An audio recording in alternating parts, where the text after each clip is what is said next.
Aaron Lewis from Liberty New Brett Norfleet here with Tommy Lepore here from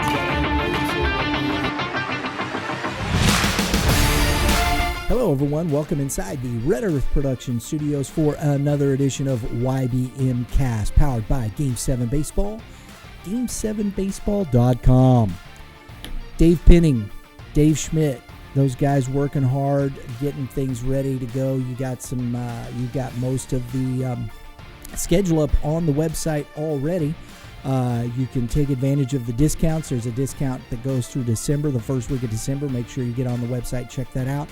And I think they got some stuff going into January. We'll have Dave Penning back on the show first week in December talking about the region. They got some new stuff coming, maybe a new state coming up where they'll be running Game 7 baseball tournaments. So we're looking forward to that conversation. Today, though, on Prep Baseball Talk, we have, as always, joining us today, Kevin Moulder, our PBR guru. Kevin, how are you, man?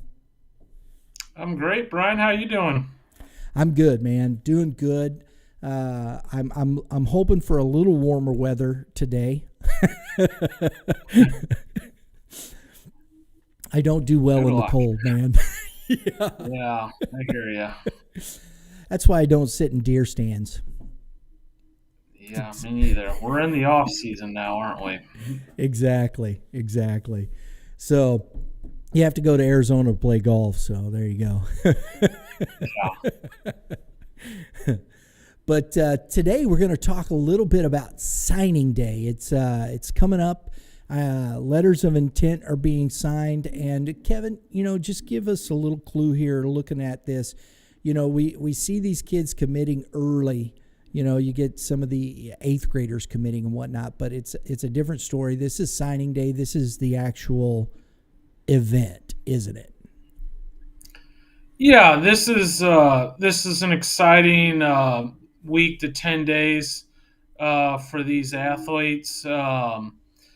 A lot has gone into this, for the players and certainly the parents too, and for them to get the reward of signing with the school they've committed to is extremely fun to watch, and certainly an exciting time here. I think that's cool. And, when you're talking about the letter of intent, these kids have, like you said, worked their buns off to get this. And we're going to take a look at, we got a pretty good list here today of quite a few kids in the state of Missouri signing with schools kind of all up and down the spectrum. And it's been a lot of fun watching over the past few years. And some of these kids I remember seeing, and I'm starting to see some of the kids that we've covered in Game 7 tournaments, in the high school ages. And it's really fun to watch. It really is. So go ahead. I was going to say it is fun to track them, and for you, getting to see them play in even 7th and 8th grade, and then watching them develop and end up getting to go to their 4-year school. That's a pretty cool thing, and we talk about that usually when we bring up the freshman class, how it'll be fun to see them develop and end up where they end up. And with this year's senior class, we're getting that, so it's very neat. And for us, it's even you can imagine how those families feel, because they've watched that player play since he was 5, 6, 7 years old whenever they started up. So pretty cool deal to follow. Absolutely. Let's start off here. We've got Will Libbert. Will Libbert, Blair Oaks product. We had Will on with our player spotlight. Really heck of a nice kid. Got his head on right. Very glad for Will. Really enjoyed that conversation. Your thoughts? Here's a kid you've watched a long time as well, Kevin. Yeah, Will is going to arguably be one of the top player in the state. He signed at Mizzou as a pitcher, but for at least one more year, he's going to be a dynamic two-way player. He's a big piece of that Blair Oak team. Dynamic outfielder, can hit the ball out of the ballpark, hits for a pretty good average, and obviously is a major impact guy on the mound. He will have, a chance to be a draft this spring. There'll certainly be scouts in to watch him pitch this spring. So he's one of the top talents in the state, and it is very exciting to see him stay home and go to an in-state school. I think that's really cool when a kid stays home. Not that there's anything wrong with choosing to go outside of the state, but I do think it should be recognized. It's fun to follow the local kids, and it'll be easy to do so with Will because he's going to be right over at Mizzou. There you go. Next up, young man you're very familiar with, Adam Hatchman, signing Arkansas. And, I think it's interesting. You mentioned Will with an opportunity draft. This young man could be in the top, from what I've heard, top 10, correct, Kevin? Opportunity as a draft class? Yeah, this is the number one prospect in the state of Missouri. Adam signed with Arkansas this past week. So we're excited about him. He was represented Team USA this fall. Has been up to 98 or 99 miles per hour on the mound from the left side.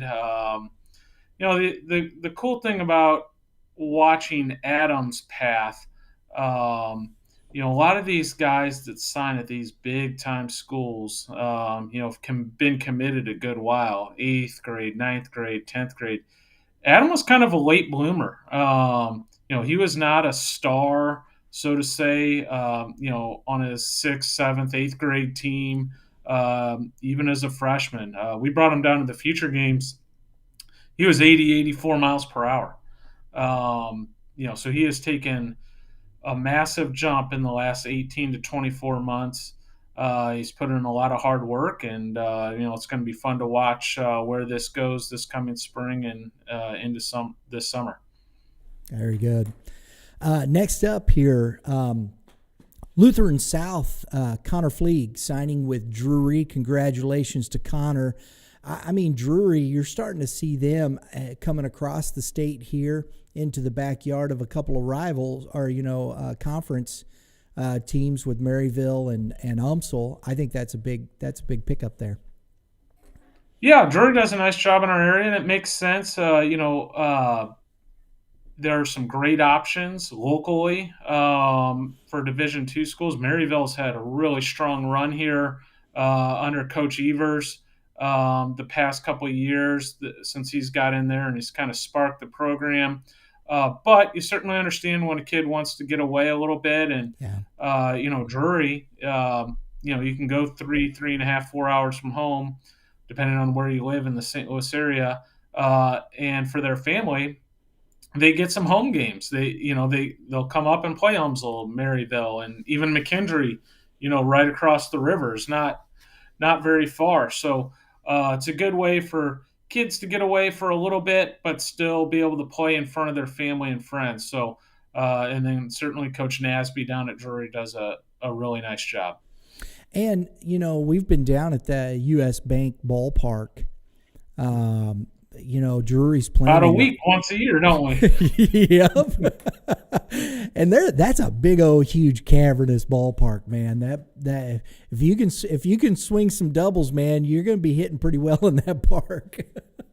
It is a big park, and certainly an emphasis on outfield play, and I think speed would be important down there because it's an old school pro park, obviously. Pitcher-friendly park, but a nice facility in the southwest portion of Missouri, and it's obviously where we do our Missouri high school state championships for, as I alluded to, for about 1 week, 6 days or so. Yeah, exactly. 1A through 6A. And next up, young man familiar with, I know a lot of people familiar with the name, Liberty Wentzville, Seth Bennis, signing with Indiana University. And I don't know Seth that well. I've met him a couple times. We've talked a few here and there. Of course, the family, his uncle is Andy Bennis, and but this Indiana, that's one of those academic schools too, isn't it, Kevin? Yeah, Seth's a great kid, and obviously there's the bloodlines. His uncle played for the Cardinals. His dad played professionally. His other uncle, Alan, played for the Cardinals. But Seth's making a name for himself. He is, big, strong kid, very smart kid, and obviously Indiana's a great academic school and also a baseball power. They were in the College World Series. That was a while ago. That's where Kyle Schwarber went to school, but great baseball program. And Seth has some upside. I would put him on the fringe of guys scouts will be paying attention to this spring. And when I say fringe, I mean in terms of being a possible draft pick this spring. Most likely heading to college, but he'll be a guy that scouts need to at least be aware of and have an eye on this spring, because it's certainly plenty of talent, and it'll be fun to watch him continue to develop through college. And he's right-hander with a good breaking ball, and he's into the low 90s now, and a smart kid. So it'll be fun to watch him over at Indiana. Another young man signing in state. We just talked with Coach Dave Wiggins from Webster Groves. He's got his catcher, William Zera, signing with Missouri State. And I'm hoping we're working on trying to get William on with a player spotlight and talk to him a little bit about the upcoming season. But that's a big one for Missouri State. Yeah, the Bears got a good one to stay home. Williams, a strong-armed catcher and good athlete, can do a lot of things for Coach Wiggins and Webster Groves. And, obviously Missouri State has a storied history and really, really strong program. We're in a regional finals last year. So one of the top baseball programs even in the Midwest. So that's a great in-state option for our Missouri players. And, it's a good get for the Bears, and I think it's a good fit for William as well. And, things pop in your head sometimes. And you probably remember this. When we were down in Springfield for the state championships, I remember driving to the ballpark that morning. The ball game was on. It was Mo State and Oklahoma State, I believe it was. They were playing in that regional. And it was the last game. It was the deciding game. And I remember Missouri State, when I got to the ballpark, they were up like 11-0 or something like that. And the game ended, Oklahoma State won that game like 29-15 or some crazy score like that. That was one of the wildest things I've ever heard. I didn't hear all that, but I saw the highlights. That was crazy. That was a shootout. I think that was the regional finals, and both teams, I think, were pretty much out of pitching at that point, obviously. But I remember following that game as well, obviously knowing a lot of the Missouri State players and the coaching staff real well, and obviously rooting for the Bears in that one. Hopefully William can help close the gap and advance the Bears to a super regional for them over the next couple of years. Absolutely. Another one in the Southwest region, out of Camdenton, Cam Durnan, signing with another, Wichita State University. Always been a proud program there. Congrats to him. This is a young man you've talked about recently. His father's the head coach there, and his brothers all play there at Camdenton with him, right? Yeah, the all Durnan infield at second, short, and third for the Lakers. Wichita State's obviously a storied program in the Midwest, and great facilities and great tradition there. And but selfishly, it's a good thing we get to watch those guys play one more year, and I would expect Camdenton's going to have a nice, strong season this year. So it'll be fun to watch those guys make some noise this year. It was funny. We were talking about Wichita State and this and whatnot here recently, and I'm in my closet, and hanging in my closet, I still have the old Wichita State baseball polo shirt that I was getting, because I knew a lot of the alumni company I worked for, and we would, if you get up into the alumni club, it's one of the best places to watch a baseball game in college baseball. It's really nice. I will say that. So that was a lot of fun. Yeah, it is a great facility there. Next on the list here, we got out of De Smet, Sam Cardwell, staying home here in his backyard in Maryville. That's a good pickup for Maryville, isn't it, Kevin?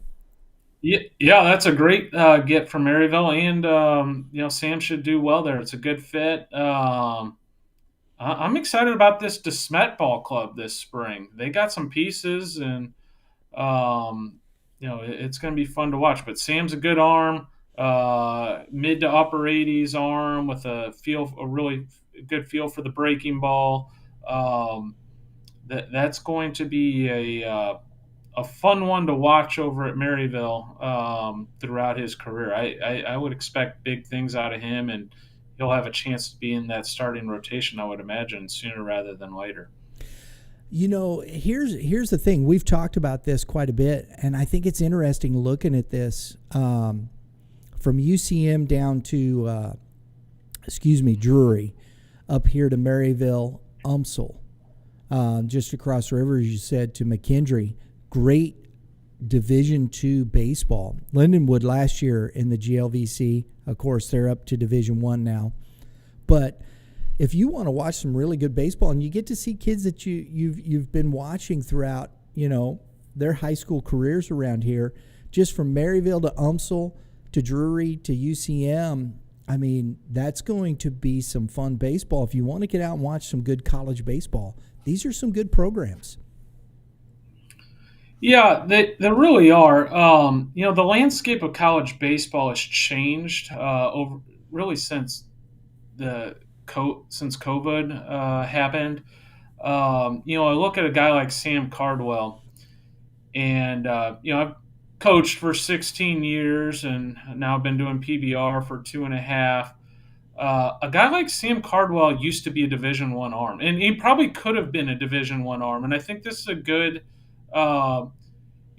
just case to look in at. It's important to go where you're a good fit, and just to all the parents and players out there, go out and watch a Maryville University player. I know Lindenwood's D1 now, but go watch a Lindenwood game, an UMSL game, a McKendree. Go watch Jeffco play. Go watch Webster University, one of the top D3 schools in the country. These guys play at a really high level, and to an untrained eye, a casual baseball fan, you're not going to be able to tell much of a difference between watching Mizzou play or watching Maryville play. These guys are really good. Get there early. Watch them take pregame BP. These guys, leave the yard. They'll hit balls with authority at all fields. Their pitchers are throwing 90-plus miles per hour as well. This is a good brand of baseball. So, I understand there's people get caught up in, I want to go Division I. I want to sign at the biggest school possible. But it's important to realize especially in the sport of baseball, there's a lot of good baseball at all the levels, and there's also a path to professional baseball through all of the levels that are offered. So it's something to keep in mind moving forward for our players and parents. I really like that point because when you start looking at it, these Power 5 conferences, especially the SEC, however you choose to go as a player, that's up to you. But a lot of times these kids it's almost going to a single A or a double A, affiliate to train and get yourself prepared to go to the next level. Am I wrong, Kevin? No, you're right. You're dead on that assessment. So you're talking about kids that, as we, as we're finishing this top half here, we talked about Will Libbert, Adam Hatchman, Seth Bennis, all kids that could be and are drafted, definitely could be in the third round, as we saw last year with Carson Milbrandt. I mean, a couple of those guys. There's that possibility of these guys moving. They're that talented as well. So when you're talking about kids going to those level of schools, that's the level of baseball that you're talking about. And not everybody is prepared to do that at this age. And that's, I think, kind of the thought process, yes? Yeah, development, happens in different stages. I was just talking earlier about how Hatchman, was not even on the radar 2 years ago, and now he is what he is. And you know what? I promise you, there will be a kid that I barely know or don't even know that pops this spring. That's a senior that gains 6 miles per hour on his fastball. That goes from an 83 or 84 guy to a 90, 91, 92 guy. This happens all the time, and sometimes it doesn't even happen until they're in college. Typically, they're the kind of the taller, skinnier kids, but there are late developers out there, and it happens all the time in college baseball. There'll be Division II programs that get a guy that's throwing upper 90s, JUCO programs that have high draft picks. Jacob Mizorowski out of Crowder was throwing 102 miles per hour for them. Got over $1 million. I believe that he was drafted in the second round last year out of Crowder. So it happens every single year. Absolutely. Let's keep moving here. We're going to the other side of the state. Blue Springs has 5 guys with their signing. That's impressive. Of course, at the top of that is a couple guys you're familiar with, Kevin. Tommy Lepore signing with Cincinnati, and I believe that's Trenton Roller. Am I pronouncing that correctly? Yes. Signing with Mizzou. Really, again, a couple of guys, big, good arms. We saw them pitch. We saw Roller and Lepore pitch in the finals, in the Final Four last year. Both guys pitched very well and had their team in position to, win a state championship. Old Chase, one of the top catchers in the state as well. That's a loaded team. Saw them in the Final Four last year, and boy, they return an awful lot. So they're going to have a heavy hand in the equation this spring, I would have to imagine. I agree. And look, Diego Rodriguez, there's another. We didn't even mention these, but you got Missouri Western, Missouri Southern, and Missouri Western. Central Missouri with Lincoln Bryan. This is a really strong ball club. It's not going to shock me at all to see them in Springfield. You almost expect to see them at Springfield at the end of the year. They have a tough road to hoe. It's not going to be easy, but wow, that's a lot of depth, and they're old. They're seniors, so that's going to be a really strong team. And they'll be over in the St. Louis area at the Midwest Classic that's put on early in the season. So we'll get a look at them early, kind of in late March. And you could see it then, when they played. They're a good baseball team. They really are. And as you can see, 5 guys here: Missouri Western, Indiana State, UCM. So you got 3 Division I guys and 2 really good Division II guys here leading this team into the 2023 season. That's a recipe for success if they stay healthy. There you go. Moving on here, Lafayette, young man here, Charlie Berry signing with Truman State. Again, there's one of those academic schools. Truman State is one of those schools that, big education and things like that. But, kudos to him for getting into Truman there. Did he finish? Occasionally, players will ask me, what are you looking for in a school? And one of my things is always go to a school you would go to even if you weren't playing baseball. And you go to a school like Truman State or one of these top academic ones, you're going to be in good shape when you're because eventually you're not going to be playing baseball. Uh, uh, every player has that dream that they're going to play in the big leagues and have a career that way. And, I am rooting for every one of these players to do that. But for 99.9999% of them, even if they make the big leagues, they're still going to have to fall back on, the education. And, there's only so many, guys that get to sign those massive contracts. So going to a Truman State, you're going to be in really good shape when you get out of there with a degree. There you go. So congratulations to Charlie for figuring that out. Exactly. And then again, locally here, CBC, 4 kids. We've got starting with Caden Pierce, signing with Mizzou. Cameron Poe, which we knew he had committed. He is going to Duke. There's another one of those Brainiac schools. Yeah. Kyle Byrne. There's a Drury. Drury doing that's a good pickup for Drury there. And then of course Nazan Zanatello signing with Arkansas. That's some big time talent right there, isn't it, Kevin? Yeah, that's not exactly surprising. CBC has a ton of talent again. This year is going to be no different. That is an awful lot of frontline talent. Nazan Zanatello,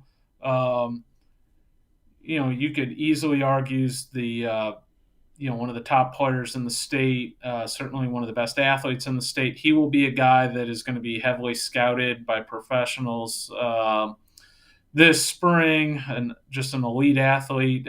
Cameron Poe, also an elite talent as well.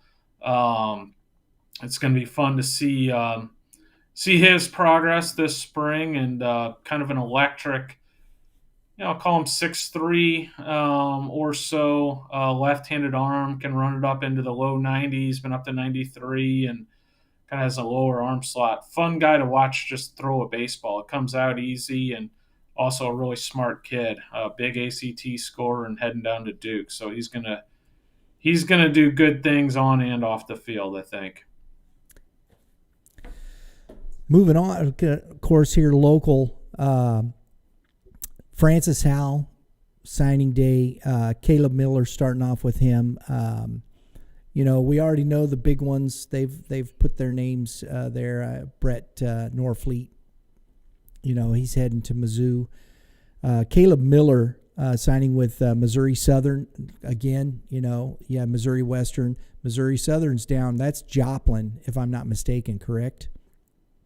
Yes, it is.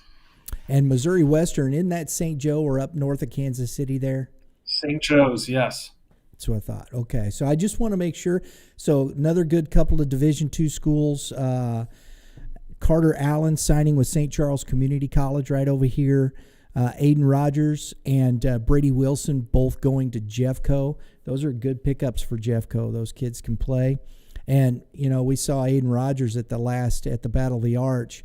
I mean, in game, he swings the bat. He hits the ball hard. He can really swing it. Yeah. I mean, he's just one of those guys that just kind of never seems to be kind of overwhelmed by a situation. He just goes out and plays. And Bryson Naputi signing with San Jacinto. That's the full name of it. San Jacinto, I think it's community college or whatnot. But yes, it is. And San Jack in the baseball community is often referred to, but yes, San Jacinto Community College. But often just goes by San Jack. And of course, Norfleet will sign during the football signing period in February, I believe. So he'll make his signing then, since he'll technically be going on a football scholarship. and obviously one of the exciting talents in the area for baseball and football. And again, Coach Perkins knows how to win games. You give him talent, and it's almost unfair he'll have a chance to compete for state again. They got an extremely talented group this year. Yes, they do.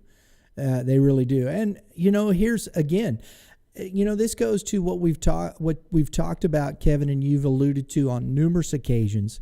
The community colleges, St. Charles Community College, Jeffco, San Jacinto. This is where you see a lot of those kids. Their development continues, the movement. I mean, as you said, Jeffco. Those are two top programs in the country as far as junior colleges are concerned. Am I correct?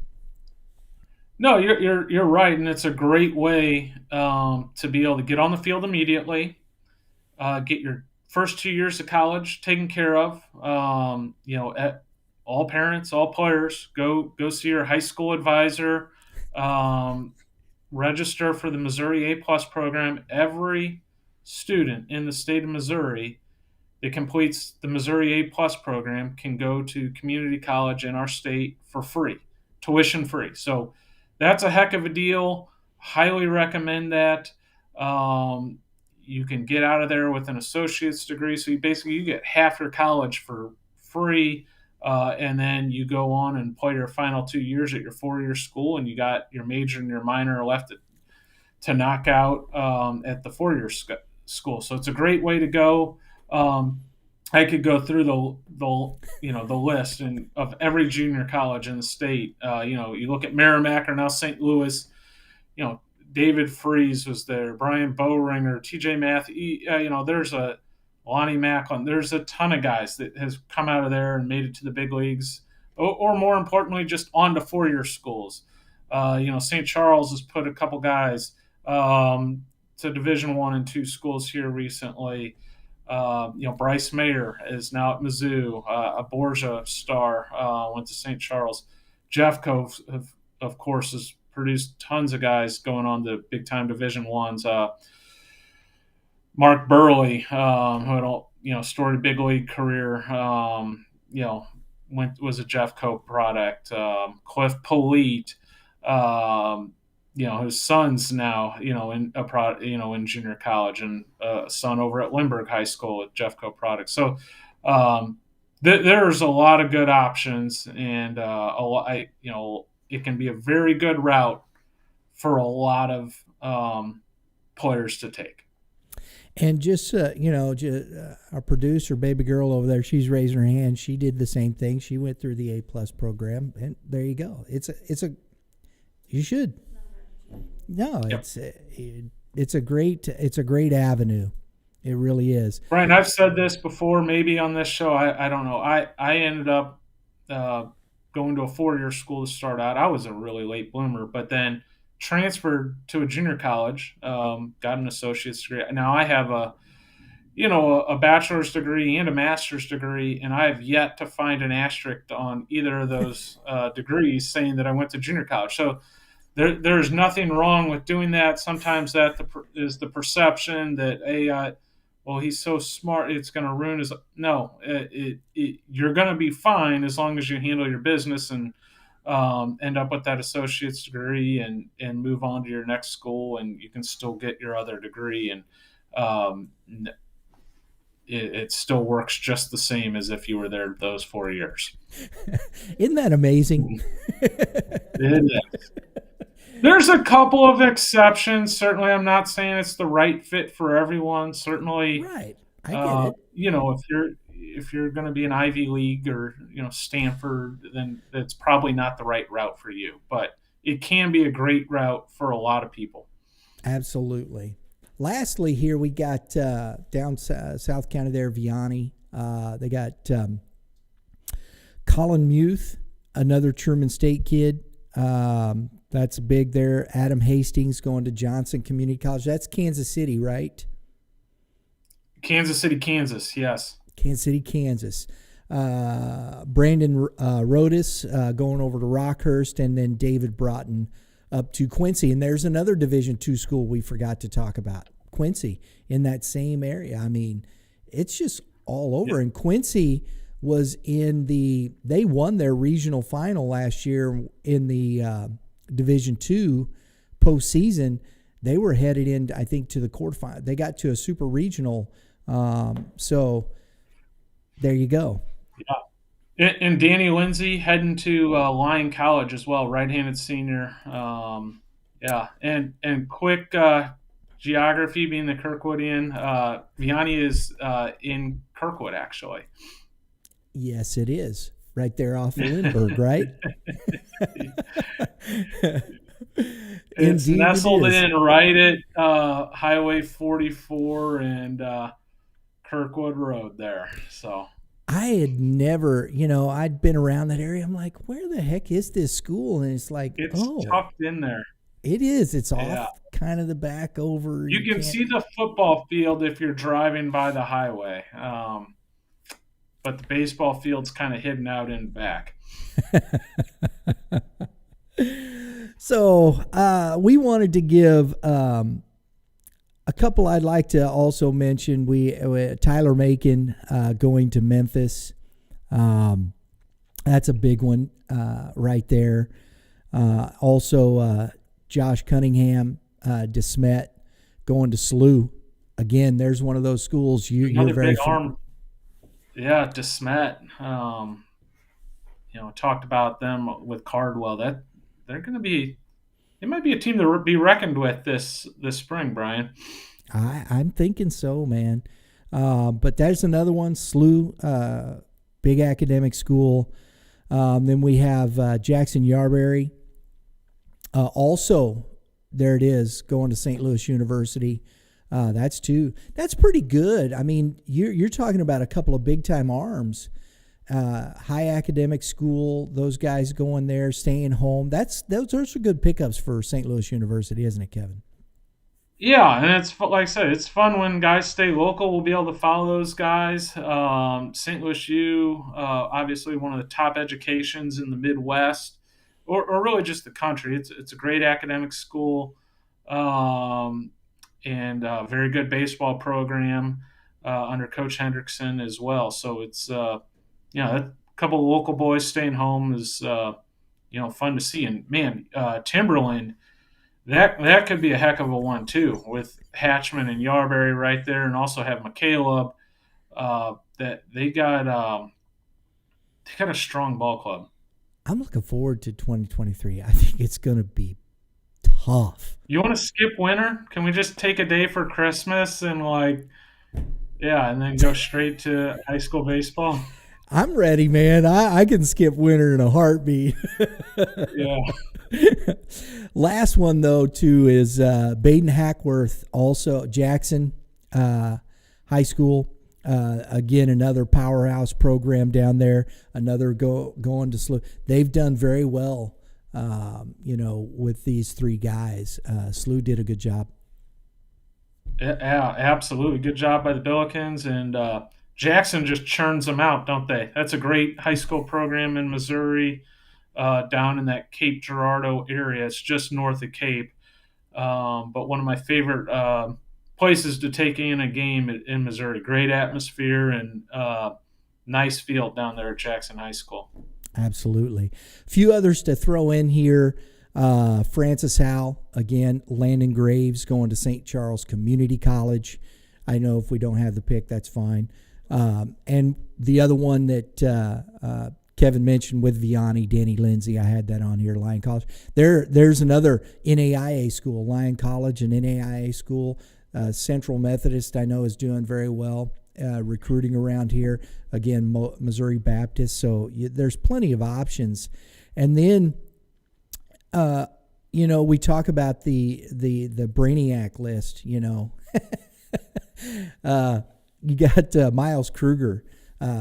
Kirkwood product there, shortstop, going Rhodes College. I mean, that's pretty impressive if you ever heard of the Rhodes Scholarship. This is a great list here because, we talked about finding the right fit, and these would be the guys that would probably not need to, explore the A-plus program. This is an elite club here. Certainly, I would never have been in this mix, but really special Go ahead and and walk through fun to them, see Kevin. these guys. Go ahead and walk through them. It's great to see these guys find a good landing spot where they're going to be able to continue their dream of college baseball, but then also get like the highest level of academics. Um, Miles going to Rhodes, Parker Guthrie heading to WashU, and WashU had a really nice year last year, and also had a player drafted. So great option there, and obviously right, next to Forest Park there. Miles Berkey, CBC catcher, also heading to WashU. Um, Marco Dumsky from Rockhurst heading over to Dartmouth. So we have an Ivy League product out of the Show Me State again this year, which is good to see.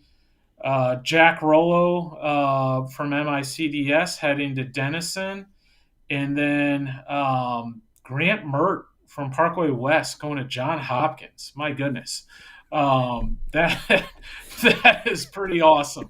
So, we talk about Hatchman and Zanatello and Will Lippert, but, however special those guys are at baseball, these guys are, probably more impressive because they are really good at baseball, playing baseball at a super high level, and then at the highest level academically. So major props to these dudes for, what these guys are about to try to tackle is because baseball in college is borderline a full-time job.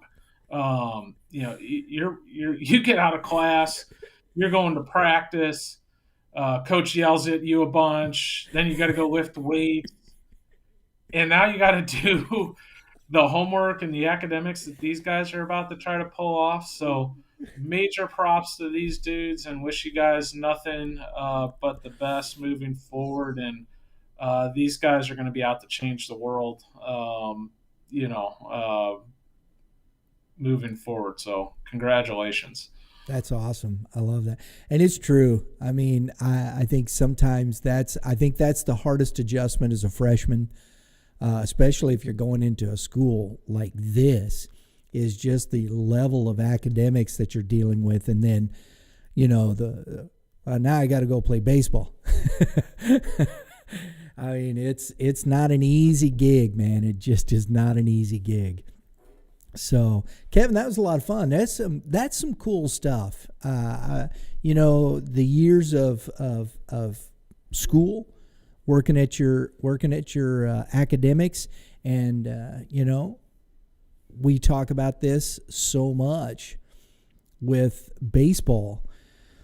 And I'm not saying that the other kids aren't going to football. You got to get into the school. You got to qualify. I mean, and then there's some other opportunities and whatnot. But I mean, baseball, you have, as far as scholarship and money and things like that, a lot of it's based on your academics, and because they can get more money for you through the academic scholarships if you have the grades. So there is a lot to say about that part of baseball, and these guys really putting it into the classroom as well.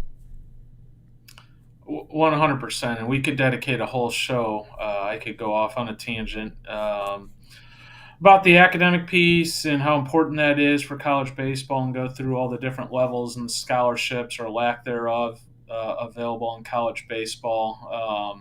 So yeah, the higher the academics, the more options you're going to have, and folks, we'll have to that one day. Just so you know, folks, that will be coming in December. There we go. We got to do something in December. So there we go. Get some bonus time ready for that, because I'll get going there on that. I think it's necessary. You got to have all the stuff in there. It's part of it. There it is. So, hey, congrats to all these guys. Kevin, as always, man, thanks for dropping the knowledge. Appreciate your time, bud. Yeah, and congratulations to all those that signed, and for those guys that hadn't yet, Great time to be working hard through the off season, and certainly there'll be a bunch more kids signing, Brian, come this spring. So, the off season is where stars are made. There you go. There you go. Hey, folks, if you like what we're doing, please take a moment, hit that subscribe button, hit that dinger, because that's what we do around here. We hit dingers, and that will get you all your notifications for upcoming episodes on our YouTube channel. If it's tough to watch and whatnot, and you like doing it while you're working, whatever the case may be, check us out on Spotify, iHeartRadio, Spreaker. You can catch the audio podcast. Just throw the earbuds in and go on down the road, and you can listen to the soft, silky sounds of Kevin Moulder. That sentence those words have never been strung together. Till now, man. So we appreciate it, folks. We appreciate all the support. Everybody, we won't be here next week. We're off for Thanksgiving. I'm sure I'll let Kevin go ahead, but happy Thanksgiving. I know what I'm grateful for, my family. The Lord has always been a blessing in my life, and I appreciate all you folks out there taking the time to support and listen to us talk baseball. I really am. So happy Thanksgiving. Enjoy with your family. Kevin, last words. Yeah, happy Thanksgiving to everyone. Enjoy your time with your family and friends, and certainly an extra happy Thanksgiving to all of our baseball friends in the community, coaches, players, parents, and enjoy this time of the year with your families. Everybody, have a great day in the Lord. All you pitchers, keep throwing strikes, and hitters, hit them where they ain't. We will see you next time.